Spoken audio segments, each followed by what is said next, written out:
Breaking news చూస్తున్నాం. పాక్ కాల్పుల్లో మరో జవాన్ వీరమరణం పొందాడు. జమ్మూలో పాక్ జరిపిన కాల్పుల్లో జవాన్ సచిన్ యాదవ్ రావు వనాంజే మృతి చెందారు. సచిన్ యాదవ్ రావు వనాంజే స్వస్థలం మహారాష్ట్ర తెలంగాణ బార్డర్లోని నాందేడ్ జిల్లా తమ్లూర్. ఇవాళ స్వస్థలానికి సచిన్ యాదవ్ రావు వనాంజే పార్థివ దేహం తీసుకురానున్నారు.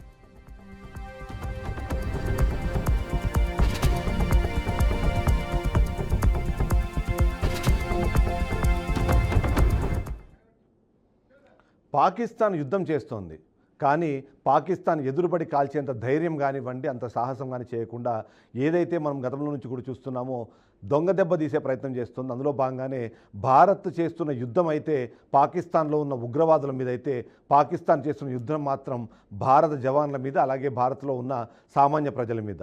అలాంటిదే మనం చూస్తున్నాము. నిన్న ఒక వీరమరణాన్ని మనం విన్నాము. ఇవాళ మరొక వీరమరణం కూడా జరిగింది. జమ్మూలోని పాక్ జరిపిన కాల్పుల్లో యాదవరావు వనాంజే చనిపోయిన పరిస్థితి మనకు కనిపిస్తుంది. ఆయన వీరమరణం అన్నది ఎట్టి పరిస్థితుల్లోనూ వృధాగా పోదు అన్నది గతంలోనే మనం చెబుతూ ఉన్నాము. ఇప్పుడు తీస్తున్న ఒక్కొక్క ప్రాణానికి 100 ప్రాణాలు తీసేంత కెపాసిటీ భారతదేశం దగ్గర ఉంది. అయినా సరే భారత్ ఇప్పటికీ సంయమనం పాటిస్తోంది. భారత్ అన్నది కేవలం ఉగ్రదాడికి సంబంధించి ఉగ్రవాదులకు సపోర్ట్ చేస్తున్న పాకిస్తాన్ ఆర్మీ కానివ్వండి, వాటికి సంబంధించిన ఆర్మీ బేస్ల మీద, ఎయిర్ బేస్ల మీద మాత్రమే దాడి చేస్తుంది తప్ప సామాన్యులను చంపే ప్రయత్నం అయితే చేయట్లేదు. బట్ అదే సందర్భంలో పాకిస్తాన్ ఒకవేళ ప్రశ్న అడిగితే సమాధానాన్ని గట్టిగా చెప్పే ప్రయత్నం చేస్తుంది.